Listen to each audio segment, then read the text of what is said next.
Hey guys, welcome back to our weekly stream here. Sorry, we had a week off last week, but we wanted to get back into it today with some very interesting topics. Today, we got a couple good ones for you.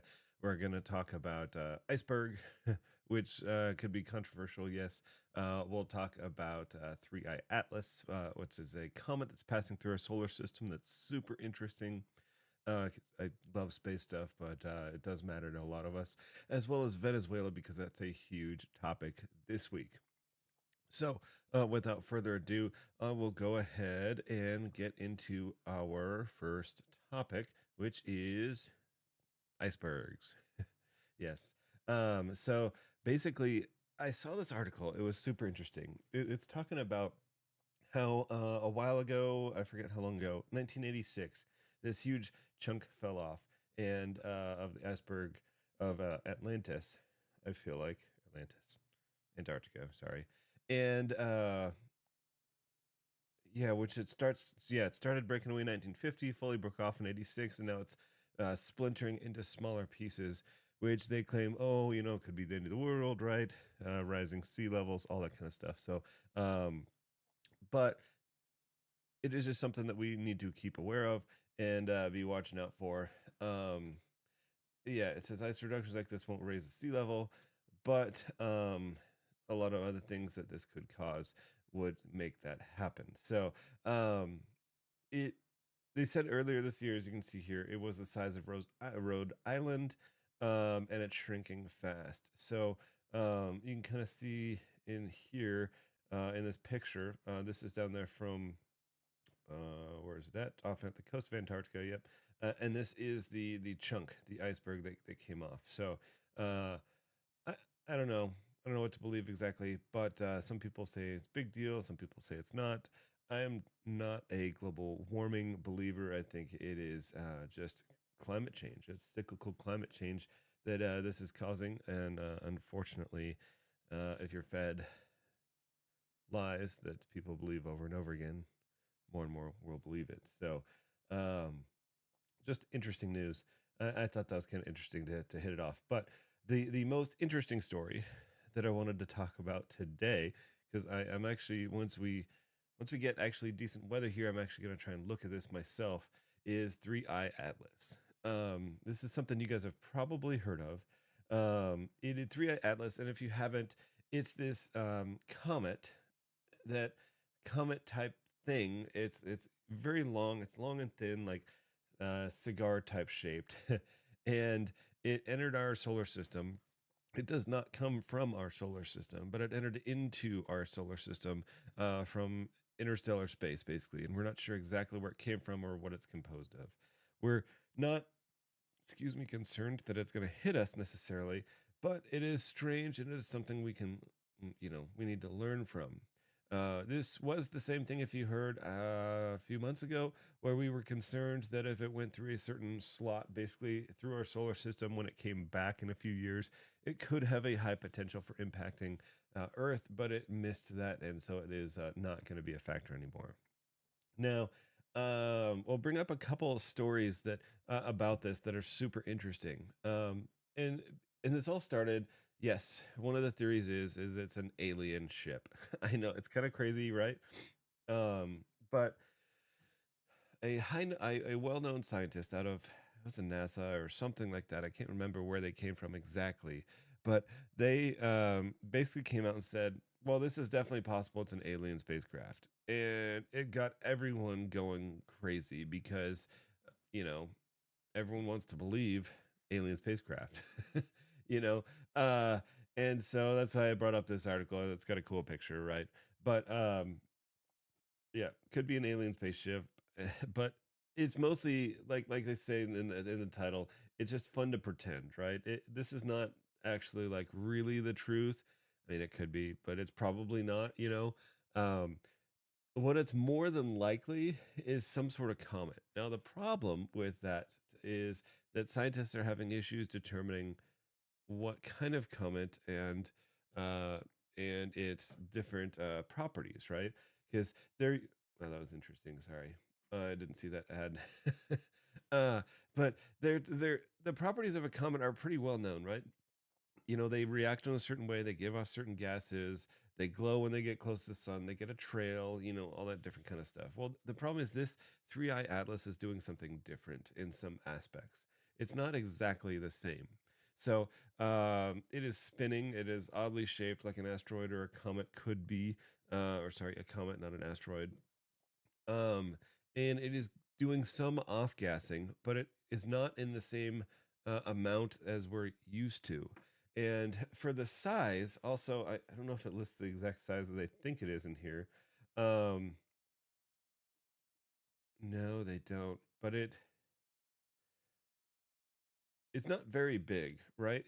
I want to say it's like um, Empire State Building sized. So, something in that realm. And so when this article came out this week, after all of that being said from before about not sure if it's got, if it is a comet, if it is an alien, and then they're like, well, it's not an alien, but it could be a comet, um, is that it came out with this article saying that it's beyond 33 billion tons, which is too large for a comet. So now it causes into question, well, is it really a comet? Is it not a comet? Is it a spacecraft? Who knows? And I, I bring this up on here for a couple reasons. One, it is super interesting. I love this stuff. I'm an amateur astronomer on the side. And so, yes, I do want to try and image this at some point once we get clear skies. But for two specific other reasons. That the simpler reason, right, is that hey, this did have a chance of impacting Earth. This is the one object that had the largest probability of impacting Earth ever before in history that we've known about, at least, right? Um, Basically, this had a 3.5% chance of impacting Earth, which is huge at one point. That was the largest it got, and then after it moved and they did some more calculations, it was dropped down to 1.5, and I forget what it is now, but it's less than 1%, which is still pretty huge comparatively, but it wasn't at the time. And so that it was the largest ever since, and since they started tracking these things. And basically, it wasn't going to hit Earth this time when it came into Earth, or it came into the solar system this time. But as it was circling kind of around, the solar system, it if it went into a very specific section, right? If it went into a specific, like they call it like a slot in between or a section of the solar system, right? The gravity of the planets and everything would affect it so that it would come back in, and next time it came back around, it would impact Earth, or it'd have a super high likelihood of impacting Earth. And so they had to do more calculations as it got closer, and and that's what they came up with at the highest point, that it was a 3.5% chance. Now, 3.5% isn't huge, right? But like I said before, it is pretty big. So that's why people were super super worried for a while, and it still, I mean, it could change, right? You never know. It could be aliens, and they could be trying to impact Earth, you know. So we'll see. I think it comes back in 2029, I want to say. So we'll just have to keep an eye on it. Can watch out for potential issues in the future. So just kind of an interesting, you know, gotcha there. That's kind of cool. So three eye atlas. Yep. Yeah. Sorry, I didn't see that before. But yeah. Oh yeah. Switch back here. Nope. Yeah, sorry I didn't see that ad. Anywho, yeah, they're talking about all these other crazy stuff in here. It's like, no, it's not an alien. Oh, this is a great picture here. See if I can zoom in on this. So, yeah, I know ads have been. So this is what they estimate it looks like, right? I didn't see this picture earlier, but it's actually kind of interesting, right? It's kind of long shaped, like cigar shaped, like I said. So, and then you can see down here the most likely an alien ship. Yeah, okay. Well, they thought everyone went crazy because there's a scientist who said, "Oh yeah, it could be an alien ship," for a long time, and it wasn't. So surprise. But that is that for sure. So super interesting. we don't have a whole lot of topics to talk about today, but we will talk about a few more. Alrighty. So, Venezuela, right? Um,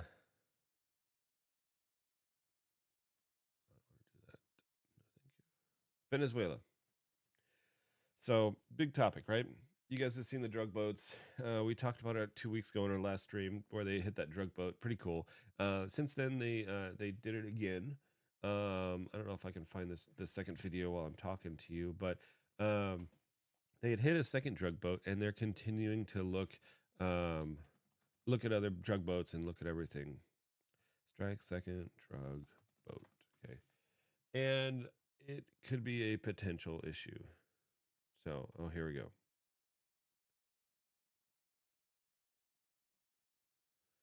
You guys can see that, yeah.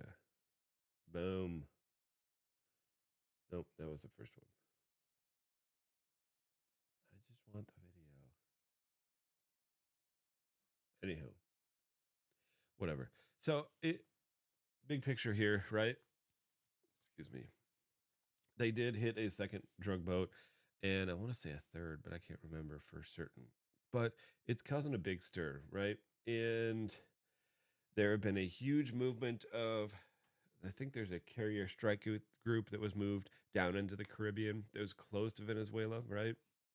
They are down there. There's a squadron of F-35s, which is down at Roosevelt Roads, which let me see here if I can find Roosevelt Roads for you. We used to do it, plan missions out of there when I was a nav. Roads Naval Station. But it was already closed down, and this is what, 2009. So you can kind of see here in a second. Let me bring this over. Okay. So you can kind of see here, yeah, ignore all my pins and stuff in the US. But you can kind of see the US, right? Gulf of America, thank you, Google. Got the Bahamas, Cuba, the Dominican Republic, British Isles, and then all the way down here is Venezuela, right? So this is where the waters where all the drug boats have been shot because they're moving up here towards the Gulf of America. Well, if you zoom in, nope, nope, nope, no. Stop it. Sorry. Right? So that's where we're at, right? Zoom in. Did it lose it again? Oh, there we go. Roosevelt Roads. Right in here. Roosevelt Roads Naval Air Station. So this, yes, also called Rosie Roads. It is technically in Puerto Rico, and it is now called the Jose Aponte de la Toro. Hopefully, it did that semi okay. Airport, right? So you can see there's a ton of ramp space that they are just not using for the airport there, right? I mean, it's everywhere. They got runways they're not using. I mean, they got these huge buildings and structures and everything. That's just laying waste. I mean, look at that. That's a cool little aircraft. That's just disintegrating. But anywho, Roosevelt Roads is being reactivated. They're taking F-35s and putting them there for the first time, really, and it's the first time they're putting combat aircraft there in a long time. And it's really because it's super close to Venezuela, right? And so that's a big deal, right? They've also basically said that they are. It's been reported that they have, yeah, some naval warships. You can see here that just totally came on, but that they have a naval strike group. That they have some sort of submarine thing that they've moved there. I don't know exactly, but they have. Um, and so it's super interesting to see all of this stuff starting to move, and I don't know what's going to happen. I know that Maduro is not a fan of this whatsoever. He as if you've watched the video that we've done on Venezuela and the U.S. relationships, we don't have a good relationship. So you can check that out and kind of get a more of a background on that. But it's basically really bad. It's a really bad relationship. And so he doesn't like the US. The US doesn't like him. The US doesn't like the drugs. And I don't know what else, President Trump has up his sleeves or why he's doing it. But, Venezuela is having a real big issue with these warships and, doesn't want them to influence and intervene, even though they are totally killing Americans on a daily basis with the drugs that they bring in. So if you saw our last videos on that, I'm totally supportive of those strikes they've done on the drug boats. And by the way, if people have forgotten history, this is not the first time in history we've done this. We did this about, what was it? It'd be about 40 years ago now, right? Ronald President Ronald Reagan did this in the 80s, and there's actually a book written about it by Tom Clancy and a movie made about it called Clear and Present Danger. So this is nothing like super secret that we've never done before. It has totally happened. I think last time when here I'll bring back this map. When we did it last time, it was more in the Panama region, if I'm correct. So more down in the Western Caribbean, where they had these issues. So and these strikes, and they also did it in the Gulf of Mexico at the time, now America, but they actually struck planes back in that day. They struck planes that were running drugs. I mean, there's movies made about it too. Was it Made in America? I think something like that. Really good movie. But it's actually the truth. People just forget the truth and the history, and because we don't teach history anymore, and it's really unfortunate. So I guess that begs the question of, is the U.S. at war with Venezuela? And and the answer is right now no. We have made it very clear. President Trump has made it very clear that we are just simply striking the drug boats that are bringing drugs across the Gulf that are killing our people, and we are striking the documented gang members that are now foreign terrorist organizations, according to the United States government, that will come in and kill our citizens. And so that's the legal reason why he can kill. He can strike those boats is because he's nominated them as foreign terrorist organizations. So, oh, excuse me, holy cow!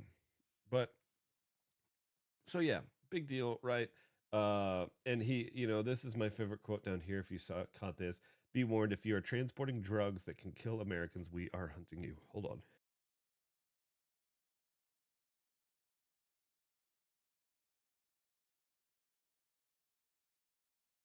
Sorry, had to sneeze there.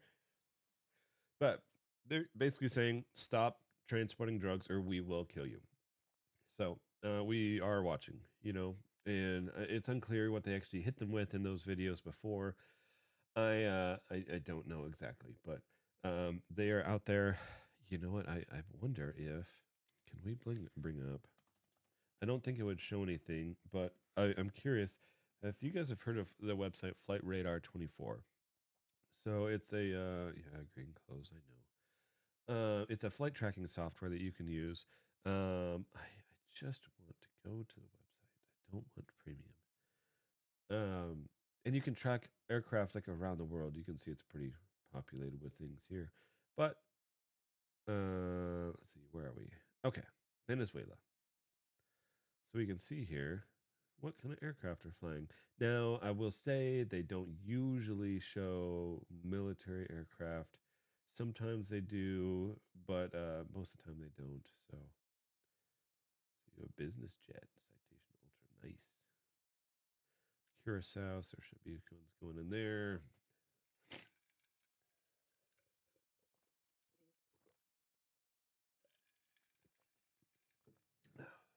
Yeah, nothing.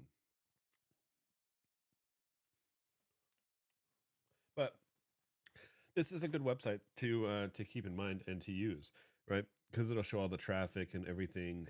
I mean, like the one of the cool things that I've used it before is tracking, like, oh, look at Ukraine, right? There's nothing there. Surprise, right? There is still stuff going into Moscow, interestingly, but you can see all of the other air traffic that it follows. So pretty interesting stuff. So yeah. So that's what leads us up to this last week, right? We had all of that stuff leading up to last week, and then we had this.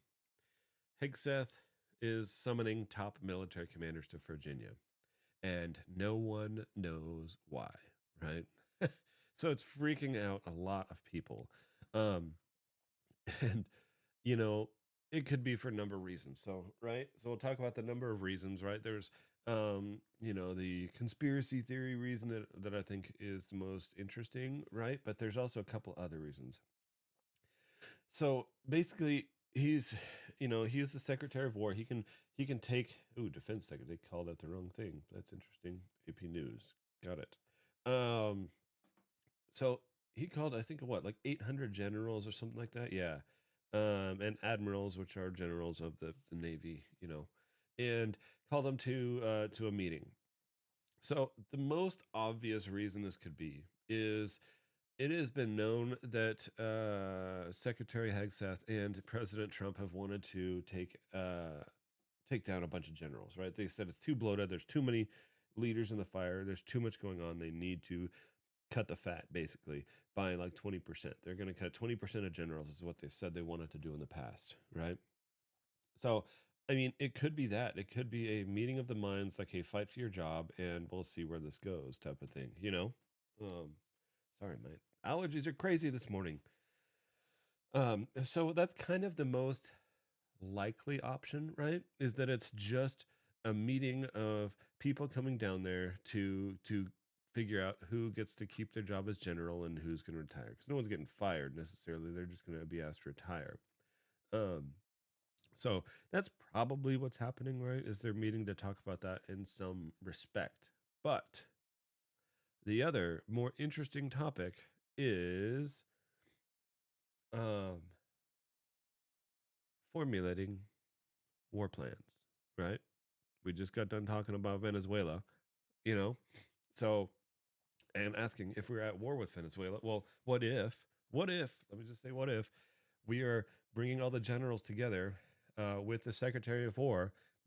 And I imagine President Trump's going to make an appearance at some point to talk about um, how we would go to war with Venezuela and how and why we would do it. Basically, not why, but how we would do it logistically and all the other stuff, which is kind of a weird thing for if you're like, why would you do that such so publicly? You have classified networks that you could do that on without bringing everyone in together in person. I don't know why, but that's what they're doing. So um or that's what they could be doing rather. So it's a possibility. It's a long shot. I agree, but it's definitely one of the possibilities, and I've heard that's you know moving around that it could be planning for Venezuelan war, and that's why I talk about it right after I mentioned the um, the Venezuela stuff, right?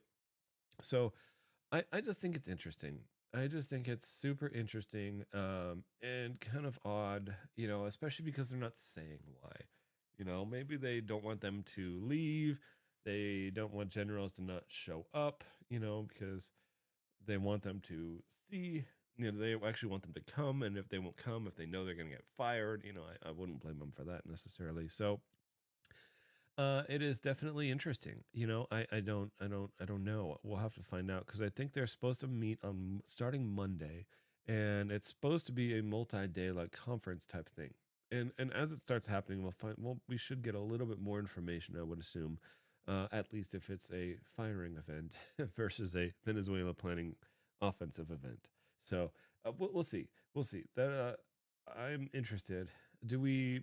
Do you think we do I think we are going to war with Venezuela, or we could go to war with Venezuela?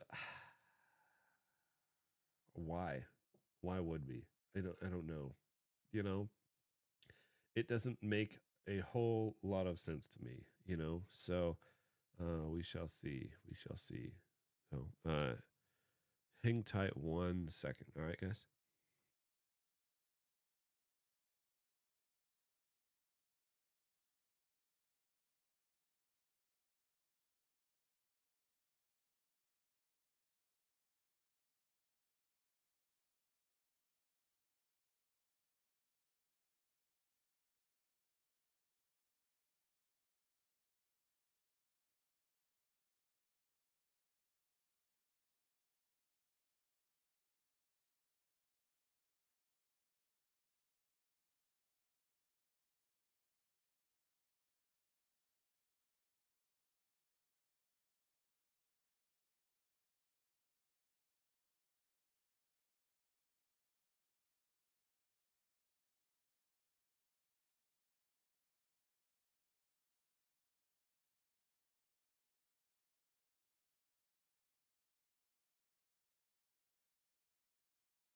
Alrighty, guys. Sorry about that.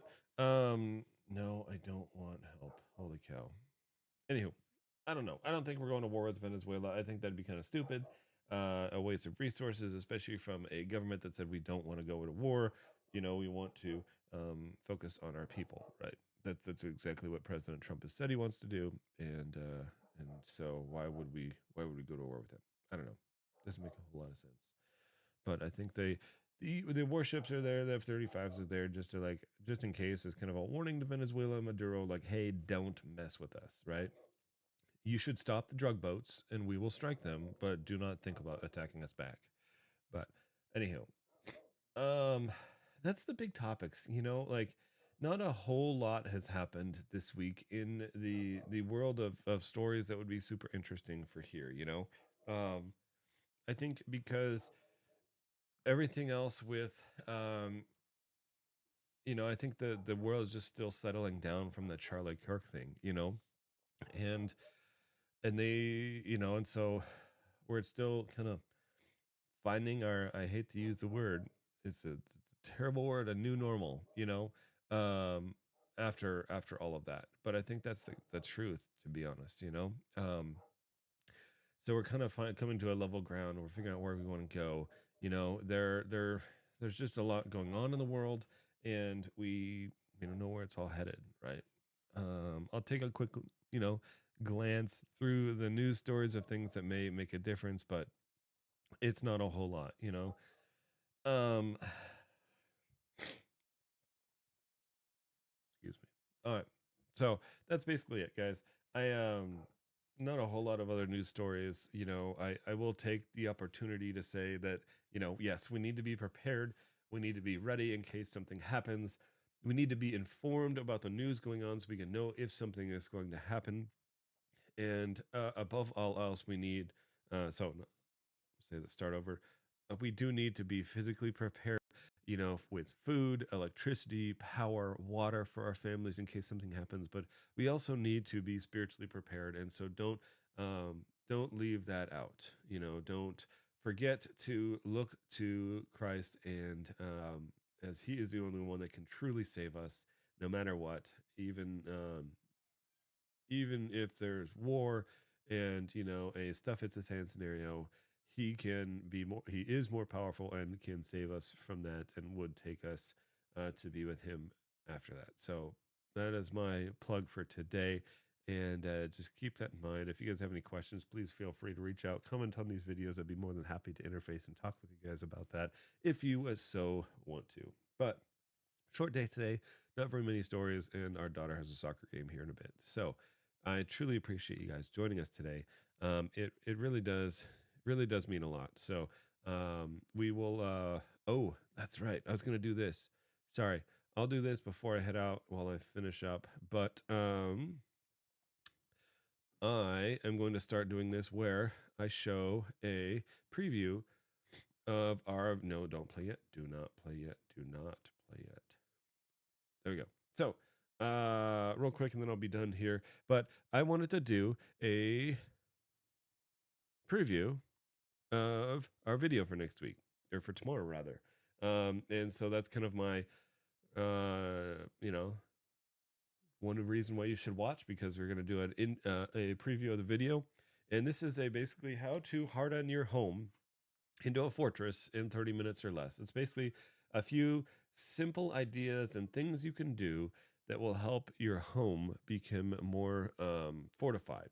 Because, if you're going to bug in or bug out, you're going to be in your home for a few minutes at least, and you need to be prepared.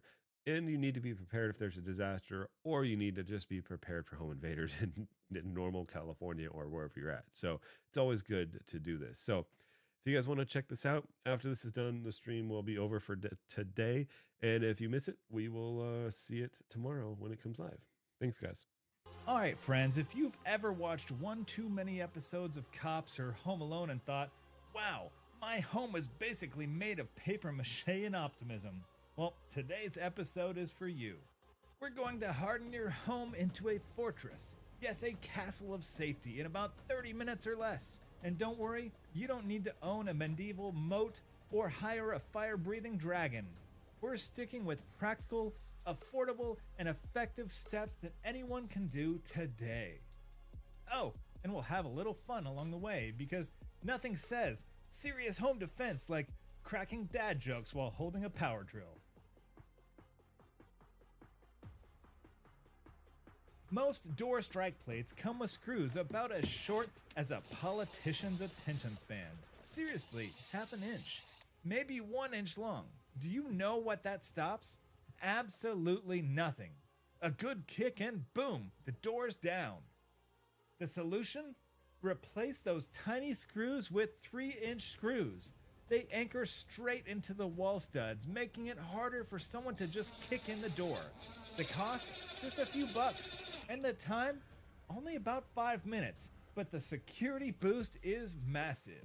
Pro tip, if your front door or back door feels light enough to carry under one arm, it probably is. Solid core doors or steel doors aren't just for looks. They're harder to break, heavier, and they make burglars think twice. So yes, if you can upgrade it, do it. Otherwise, at least fix those screws like we just talked about. So now let's talk about the weak spots, your windows. You might as well hang a sign that says, "Break here for free TV" if you don't secure them. So most people have locks, but don't check them. If they're loose or cheap, you need to upgrade. The secondary locks cost a few bucks and add another layer of annoyance for intruders. These locks that we put on our sliding doors that go in the center and they slide up when they're closed are amazing. They are super cheap, about 10 to 20 bucks. We'll link them down in the description below, but they can help secure your sliding doors like crazy. The other thing that can help, security film. This is basically clear superhero plastic you stick onto your glass. If someone smashes the window, it holds together your glass window instead of it raining down like confetti. And it can buy you precious time.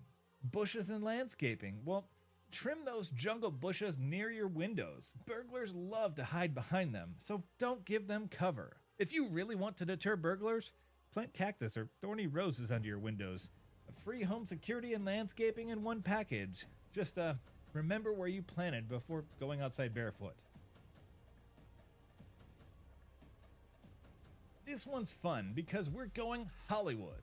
Motion activated lights. Nothing says caught in the act like suddenly being blasted with a stadium light while trying to sneak around someone's yard.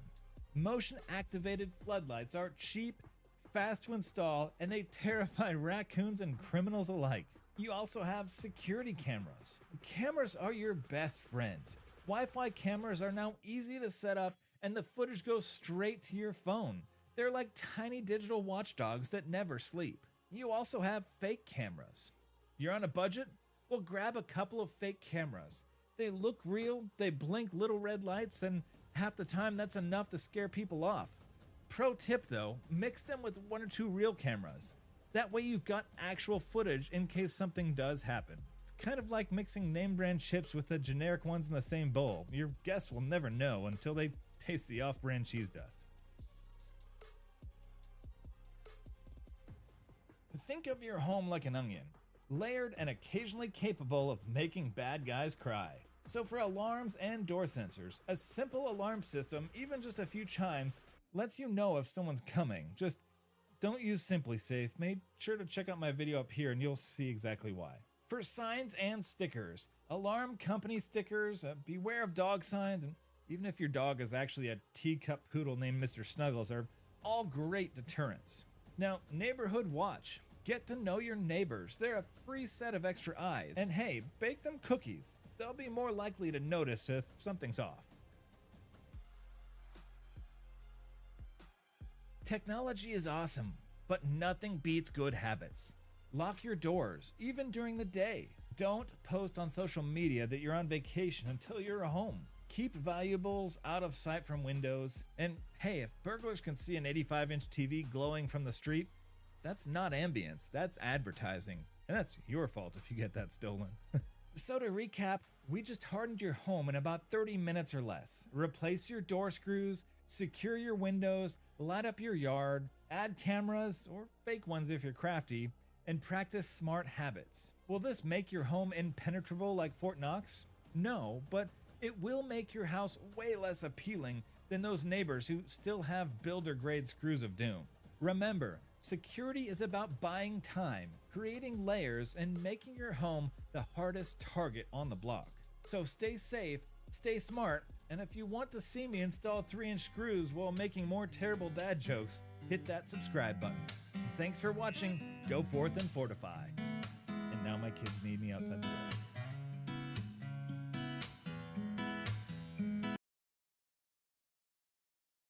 Thanks, guys, for joining us today. We appreciate it, and we'll catch you next week.